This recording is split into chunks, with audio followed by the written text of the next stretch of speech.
Hey everyone, welcome to my review for the Higo no Kami. I would guess that's supposed to say 7-inch pocket knife by Nagao size. I'm just not going to say that, okay? But it comes in this neat little baggie here. This, I don't know why this color palette kind of just like brings me back to like my childhood, but whatever. This just like reminds me of what a preschool classroom looks like. But okay, here's your knife. It's not much of a knife here, so let's open it up. So it has a little flipper. And it has no locking mechanism, but that's not a big problem because they tighten that pivot down really hard, as you were able to see there. It even comes greased, and it was that hard to open.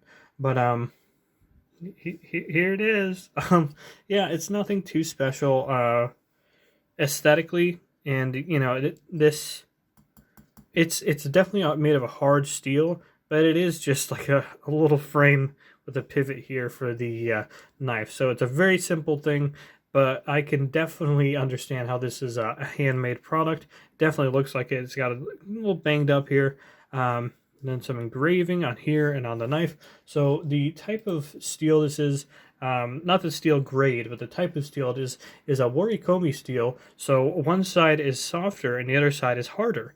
That's really interesting, and honestly, I believe it. This thing took a great edge as well. It's a very, very sharp knife. So it's definitely one of those ones that's hard to grade, you know, because it's just a cool thing, right?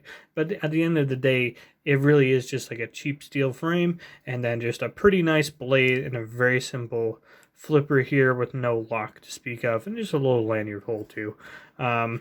And of course, holding it in the hand, but when I'm squeezing the thing like this, I mean, it feels like I'm squeezing tinfoil, you know? It feels like the thing's going to come apart. It's probably not going to on you. It actually does when I squeeze on bits individually. It really isn't moving very much at all.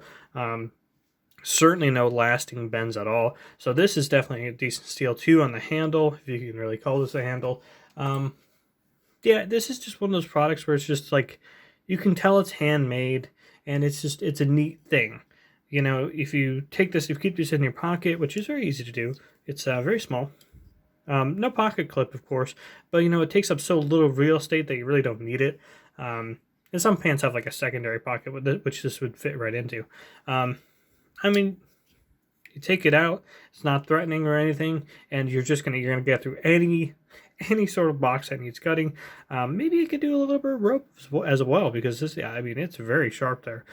That's not blood, by the way. I think that's just excess steel from me sharpening it. But yeah, came sharp, took an edge as well.